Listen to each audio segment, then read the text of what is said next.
చేతుల్లో ట్యాబులు ఉండాలన్నా, ఆ పిల్లలు వెళుతా ఉన్న స్కూళ్ళల్లో ఐఎఫ్పీలు ఉండాలన్నా, మరో 10-15 సంవత్సరాల తర్వాత ఆ పిల్లలు ప్రపంచంతో పోటీ పడే చదువులు ఆ పిల్లలకు అందాలన్నా మీ జగన్ వస్తేనే జరుగుతుంది అని చెప్పి గట్టిగా ప్రతి ఇంట్లోకి వెళ్ళి చెప్పండి. ఈ ఎన్నికలు ఎంత అవసరమో ప్రతి ఇంటికి వెళ్ళి చెప్పండి. ప్రతి అక్కకు ప్రతి చెల్లెమ్మకు చెప్పండి. ఆ ఇంటి వద్దనే ఆ అవ్వ తాతలకు చెప్పండి. పొద్దున్నే 1వ తారీఖున అది సెలవు దినమైనా సరే, అది ఆదివారం అయినా సరే, ఆ ఇంట్లో ఉన్న ఆ ప్రతి అవ్వకు ప్రతి తాతకు, ఆ ఇంట్లో ఉన్న ఆ ప్రతి వితంతు అక్కకు, ఆ ఇంట్లో ఉన్న వికలాంగుల అందరికీ అర్థమయ్యేలా చెప్పండి. 1వ తారీఖున పొద్దున్నే చిక్కటి చిరునవ్వుతో, అది సెలవైనా ఆదివారమైనా, నేరుగా మీ ఇంటికి పెన్షన్ రావాలంటే అది ఒక్క జగన్ ఉంటేనే జరుగుతుంది అని చెప్పి ప్రతి ఇంట్లోనూ చెప్పండి.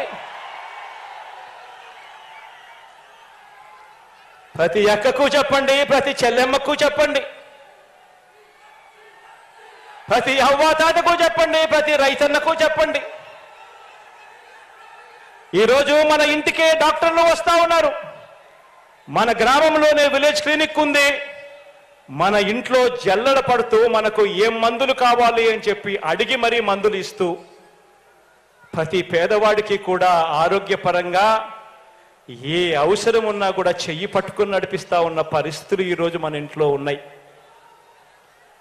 ఈ పరిస్థితులు కొనసాగాలంటే ప్రతి పేదవాడు కూడా వైద్యం కోసం అప్పుల పాలయ్యే పరిస్థితి రాకుండా లేకుండా ఆ పేదవాడికి మంచి జరగాలి అంటే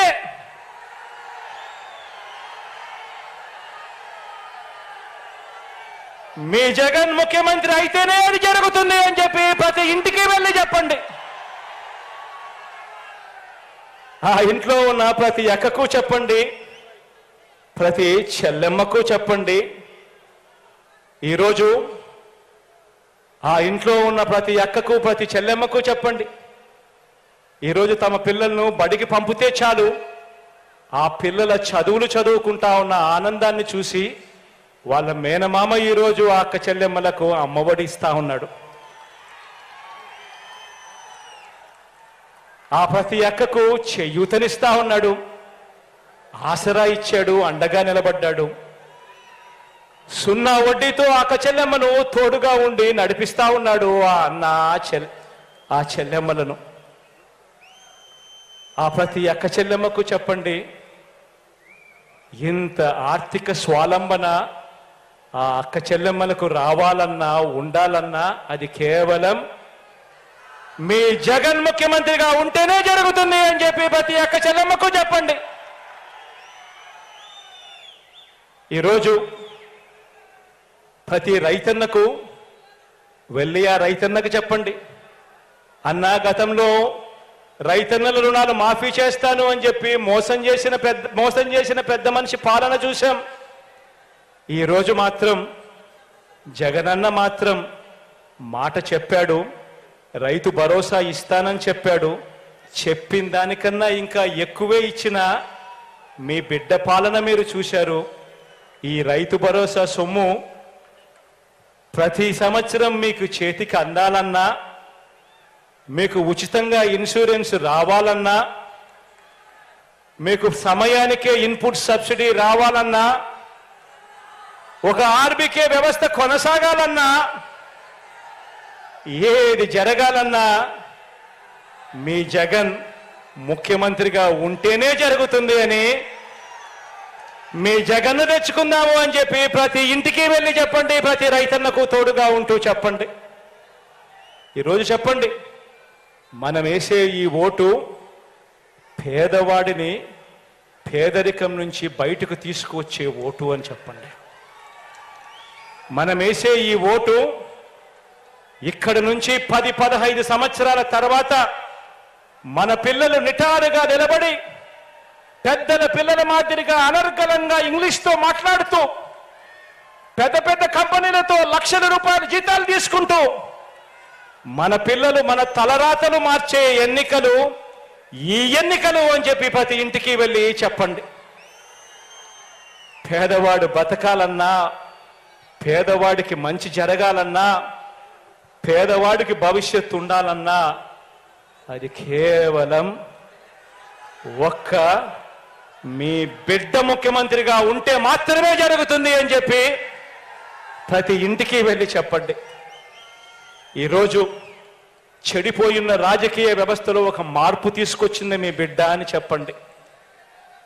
ఎన్నికలంటే ఒక ఎన్నికల మేనిఫెస్టో ఇస్తారు, ఎన్నికలకు ముందు కేజీ బంగారం ఇస్తాము అని చెప్పి మాట చెప్తారు, ఎన్నికల ముందు ప్రతి ఇంటికి బెంజ్ కార్ ఇస్తామని చెప్పి కూడా మోసం చేస్తారు. కానీ విశ్వసనీయతకు నిజంగా అర్థం చెప్పిన వ్యక్తి మాత్రం ఒక్క మీ బిడ్డ మాత్రమే అని ప్రతి ఇంటికి వెళ్ళి చెప్పండి. మీ బిడ్డ చెయ్యగలిగిందే చెప్తాడు, కానీ ఒక్కసారి చెప్పిన తర్వాత మాత్రం మీ బిడ్డ చెప్పాడంటే చేస్తాడంటే అని చెప్పి ఖచ్చితంగా ప్రతి ఇంటికి వెళ్ళి చెప్పండి. ఈరోజు ఈ 56 నెలల్లోనే ఇచ్చిన ఏ స్కీమ్ అయినా, ఏ మంచైనా అవి కొనసాగాలన్నా, భవిష్యత్తులో ఇవి పెరగాలన్నా, ఇంటికే ఆ పెన్షన్, ఇంటికే ఆ డీబీటీ స్కీములు, ఆ మంచి జరగాలన్నా మీ అన్న ప్రభుత్వం మాత్రమే చేయగలదని, ప్రతిపక్షాలకు ఓటు వేయటం అంటే దాని అర్థం మాకు ఈ స్కీములన్నీ వద్దు, ఈ స్కీములు రద్దుకు మీరే ఆమోదం తెలిపినట్టే అని లంచాలు వివక్షతో కూడిన మళ్ళీ జన్మభూమి కమిటీల వ్యవస్థకు మళ్ళీ ఓటు వేయటమే అని ఇంటింటికి వెళ్ళి చెప్పమని చెప్పి అడుగుతా ఉన్నాను మీ అందరితో కూడా. ఇలా ఏ మంచి చేయని వీరంతా, పొత్తు లేకపోతే పోటీ చేయటానికి అభ్యర్థులే లేని వీరంతా పెద్ద పెద్ద డైలాగులు కొడతా ఉంటే కొన్ని సామెతలు గుర్తుకొస్తా ఉన్నాయి. ఓటికుండకు మోత ఎక్కువ, ఉత్తగొడ్డుకు అరుపులు ఎక్కువ, చేతగాని వాడికి మాటలు ఎక్కువ అన్న సామెతలు గుర్తుకు వస్తా ఉన్నాయి. నేను అడుగుతా ఉన్నా ఈ వేదికపై నుంచి, జనంలో లేనివారు, ప్రతి పేదవాడి గుండెలో లేనివారు, ఇలాంటి దిగజారుడు పార్టీలన్నీ కూడా మీ జగనన్ననే టార్గెట్గా, పేదవాడి భవిష్యత్తే టార్గెట్గా, వైఎస్ఆర్సీపీనే టార్గెట్గా ఆయుధాలు